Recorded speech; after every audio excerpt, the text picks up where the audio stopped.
আসসালামু আলাইকুম ওরহমতুল্লাহি ওবরাকাতুহ। বিসমিল্লাহ, আলহামদুলিল্লাহ, ওসসালাতু ওয়াসসালামু আলা রাসূলিল্লাহ। ইসলামী অর্থনীতির সহজ পাঠ দার্সের 10 নম্বর ক্লাসে আপনাদের সবাইকে স্বাগতম। গত পর্বে আমরা আলোচনা করেছি ইসলামী অর্থনীতির মূলনীতিসমূহ থেকে 3টি গুরুত্বপূর্ণ মূলনীতি নিয়ে। এ পর্বে আমরা চতুর্থ মূলনীতি নিয়ে আলোচনা করব ইনশাআল্লাহ। সম্পদে মানুষের মালিকানা প্রতিনিধিত্বমূলক। আমরা পূর্বে আলোচনা করেছি সম্পদের প্রকৃত মালিকানা মহান আল্লাহ তাআলার, তবে কিছু আয়াতে সম্পদে মানুষের মালিকানার কথাও এসেছে। যেমন আল্লাহ তাআলা পবিত্র কোরআনুল কারীমে ইরশাদ করেছেন, আওয়ালাম ইয়ারাউ আন্না খালাকনা লাহুম মিম্মা আমিলাত আইদিনা আনআমান ফাহুম লাহা মালিকুন।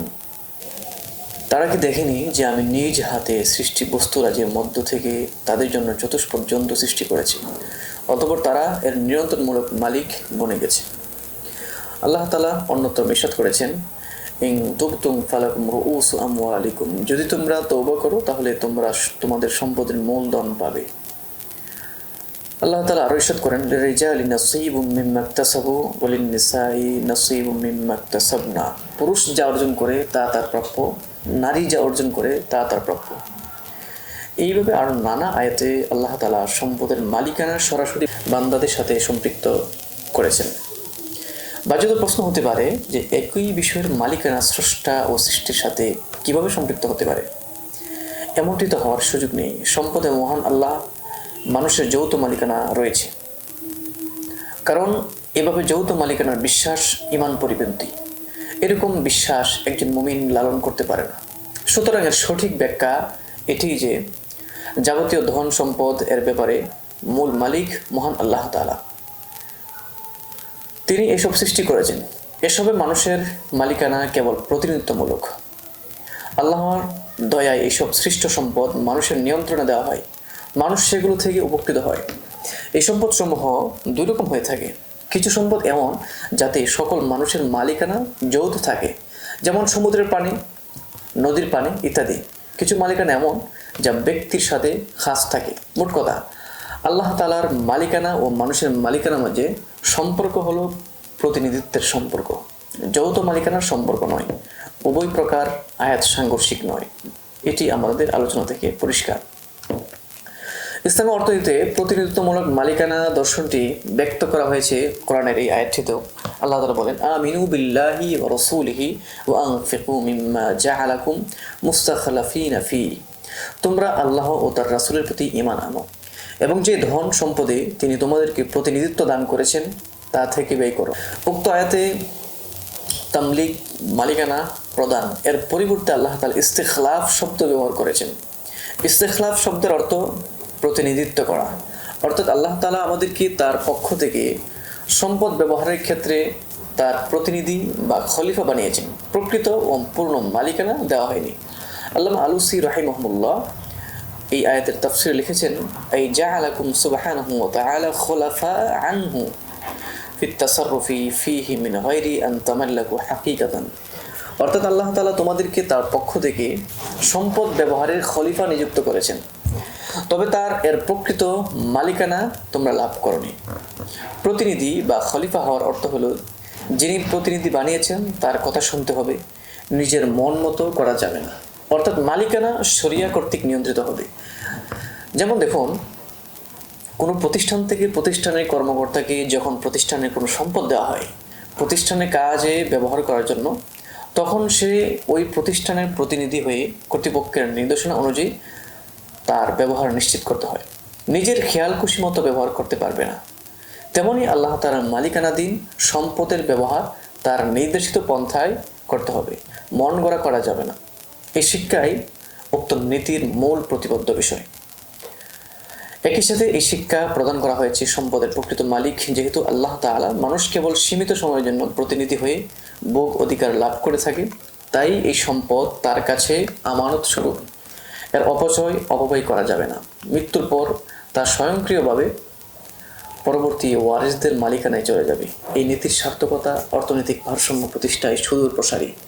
এই নীতির আলোকে সম্পদ ব্যবহারে একচেটিয়া আধিপত্য বিস্তারের মনোভাব সৃষ্টি হবে না। আল্লাহ প্রতিনিধি হয়ে তারই নির্দেশনা মতে সম্পদ, আয় ও ব্যয় নিশ্চিত করতে হবে। জাকাত, সাদাকা আদায় করবে। এইভাবে সমাজে অর্থনৈতিক ভারসাম্য সৃষ্টি হবে, বৈষম্য দূর হবে। সার কথা হলো, সম্পদে মানুষের অবাধ মালিকানা থাকবে না, যার কথা পুঁজিবাদ বলে। আবার একেবারে ব্যক্তি মালিকানা থাকবে না এমনও নয়, যার কথা সমাজতন্ত্র বলে।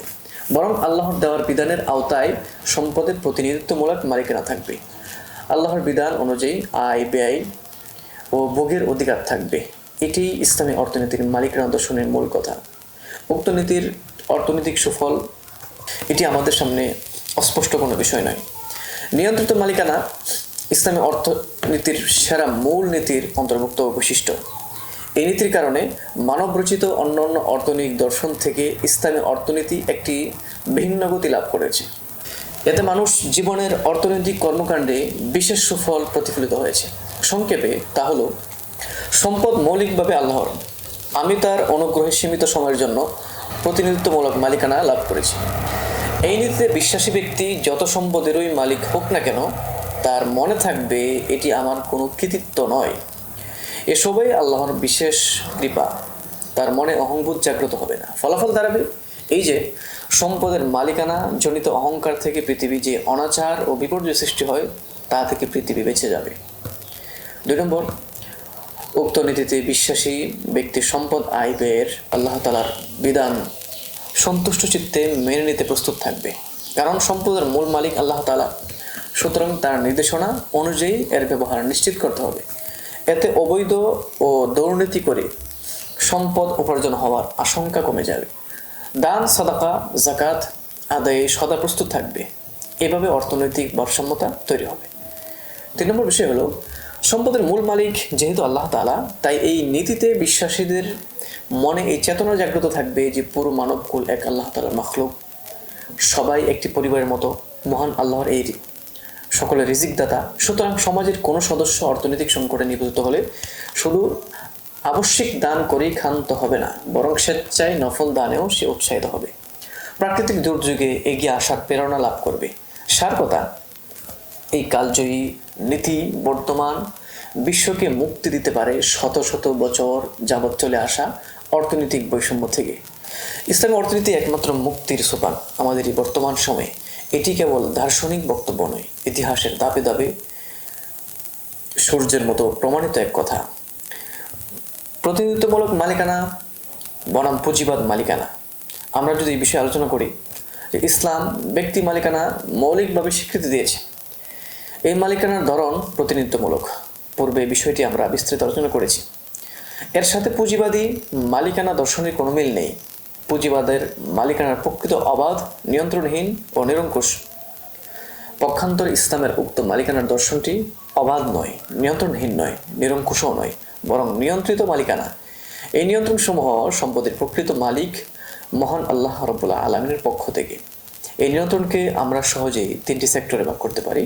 1, দ্বীনি নিয়ন্ত্রণ, অর্থাৎ ব্যক্তি মৌলিক মালিকানা লাভ করার পরও তাকে শরীয়তের সীমা রেখার মধ্যে যেতেই আয়, ব্যয় তার নিশ্চিত করতে হবে। 1, দ্বীনি নিয়ন্ত্রণ, অর্থাৎ ব্যক্তি মৌলিক মালিকানা লাভ করার পরেও তাকে শরীয়তের সীমারেখার মধ্যেই আয়, ব্যয় নিশ্চিত করতে হবে। এতে সুদ, ঘুষ, জুয়া, দুর্নীতি সহ সকল অর্থনৈতিক ও হারাম কাজ থেকে বিরত থাকতে হবে। ফলে সমাজে অর্থনৈতিক বৈষম্য সৃষ্টি হবে না। রাতারাতি কেউ পুঁজিপতি হতে পারবে না। দরিদ্র শ্রেণী জুলুমের শিকার হবে না, কারণ অর্থনৈতিক জুলুম হতে পারে এমন সব পন্থাই ইসলাম নিষিদ্ধ করা হয়েছে। যত সব লেনদেনকেই ইসলামে নিষেধ করা হয়েছে, এর পিছনে মূল রহস্য এটি যে এসব বন্ধ না করলে অর্থনৈতিক জুলুম হতো, ভারসাম্য ঠিক থাকবে না।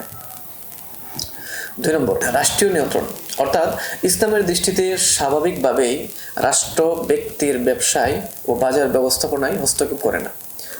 তবে কেউ যদি দ্বীনি নিয়ন্ত্রণ লঙ্ঘন করে, তবে সমাজের স্বার্থে হস্তক্ষেপ করতে পারবে। যেমন কেউ ক্ষতিকর ফরমালিনযুক্ত মাছ বিক্রি করলে তাকে বাজার থেকে তাড়িয়ে দিতে পারবে। স্বাভাবিকভাবে মূল্যের চেয়ে উল্লেখযোগ্য কম বা বেশিতে বিক্রি করলে বাজার মনিটরিং কমিটি তাকে বাধা দিতে পারবে। তদ্রূপ কখনো কখনো সমাজে দুর্ভিক্ষ দেখা দিলে এবং তা মোকাবেলা করার কোনো পথ না থাকলে রাষ্ট্র তখন বিত্তশালীদেরকে দান করতে বাধ্য করতে পারে।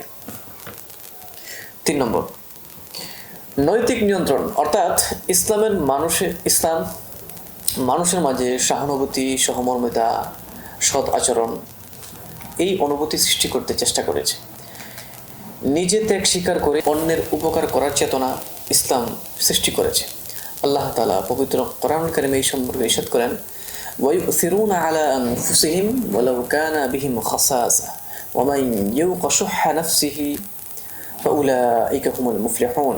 অর্থাৎ আনসারগণ তাদেরকে মুহাজিরদেরকে নিজেদের উপর প্রাধান্য দেয়, যদিও তাদের অভাব অনটন থাকে। যারা স্বভাবজাত কার্পণ্য হতে মুক্তি লাভ করে তারাই তো মূলত সফল কাম। দানশীলতায় অগ্রগামী হওয়ার অনুপ্রেরণা দিয়েছে। দুনিয়ার লোভ লালসা, ভোগ বিলাস থেকে মানুষকে নিরুৎসাহিত করেছে ইসলাম। কৃপণতাকে জঘন্য মনোপ্রবৃত্তি বলে আখ্যায়িত করা হয়েছে। সর্বোপরি ইসলাম মানুষকে এমন একটি চেতনার উপর গড়ে তুলতে চেয়েছে যাতে সম্পদ ও সমৃদ্ধি মানুষের জীবনের মূল লক্ষ্য না হয়, বরং তাকওয়ার ভিত্তিতে জীবন গড়ে পরকালীন সফলতা অর্জনের মূল লক্ষ্য যেন হয়। এমন চেতনাধারী অর্থব্যবস্থায় একমাত্র অর্থনৈতিক ভারসাম্য সৃষ্টি করতে পারে, এর কোনো বিকল্প নেই। প্রবেশ থেকে যে এটি অস্বীকার করা হচ্ছে না যে মানব রচিত অর্থব্যবস্থার সদাচরণ, সহমর্মিতা, নৈতিকতার বালাই নেই, কোনো পাত্তা নেই, বিষয়টি এরকম নয়, বরং তারাও এসবকে গুরুত্ব দেন। এদের অর্থনৈতিক পদক্ষেপগুলোতে এগুলো কম বেশি ভালো ফলাফল বয়ে আনে। তবে তাদের নৈতিক চেতনা যেহেতু পরকালের সুদৃঢ় বিশ্বাস নির্ভর নয়, তাই সমষ্টিগতভাবে অর্থনীতির উপর এগুলো ব্যাপক প্রভাব ফেলে না। তাছাড়া এসব নৈতিকতাও তাদের রীতিনীতির নির্ভর। ফলে আজ যাকে অনৈতিক মনে হচ্ছে সেটি যে কোনো সময় ইতিবাচক মনে হতে পারে। পক্ষান্তরে ইসলামী শিক্ষা দীক্ষার আলোকে এর বিধিবিধানকে যদি পুরোপুরি বাস্তবায়ন করা হয় তাহলে এর নৈতিকতা অর্থনীতিতে কাঙ্ক্ষিত প্রভাব ফেলতে সক্ষম হবে, যার উজ্জ্বল দৃষ্টান্ত মুসলিম জাহানের ইতিহাসে রয়েছে। তাছাড়া এর নৈতিক নীতিমালা ওহীভিত্তিক হওয়ায় সার্বজনীন, তাতে কোনো পরিবর্তনের সুযোগ নেই। সুতরাং নৈতিক বিধি নিষেধের উপাদানটি ইসলামী অর্থনৈতিক দর্শনের একটি গুরুত্বপূর্ণ ও সুদৃঢ় উপাদান, এর বিকল্প নেই। মোট কথা হলো, উক্ত দীর্ঘ আলোচনা থেকে আমরা আমাদের সামনে যে জিনিসটি পরিষ্কার হলো সেটি হলো যে সম্পদের প্রকৃত ও নিরঙ্কুশ মালিক একমাত্র আল্লাহ সুবহানাহু ওয়া তাআলা। মানুষ যেই সম্পদ ব্যবহার করে আল্লাহ তাআলার পক্ষ থেকে প্রতিনিধি ও খলিফা হিসাবে। সম্পদে মানুষের মালিকানা প্রতিনিধিত্বমূলক মালিকানা। সম্পদে মানুষের মালিকানা শরিয়া ও মানবিক কল্যাণ দ্বারা নিয়ন্ত্রিত, অবাধ ও নিরঙ্কুশ নয়। এই পর্বে আমরা ইসলামী অর্থনীতির একটি গুরুত্বপূর্ণ নীতি নিয়ে আলোচনা করেছি। আল্লাহ তাআলা আমাদেরকে এই আলোচনাগুলো বোঝার তৌফিক দান করুক। আমরা পরবর্তী পর্বে ইসলামী অর্থনীতির অন্যান্য মূলনীতিগুলো নিয়ে আলোচনা করার চেষ্টা করব ইনশাআল্লাহ। আসসালামু আলাইকুম ওয়া রাহমাতুল্লাহি ওয়া বারাকাতুহু। يؤتي الحكمة من يشاء ومن يؤت الحكمة فقد أوتي خيرا كثيرا وما يذكر إلا أولو الألباب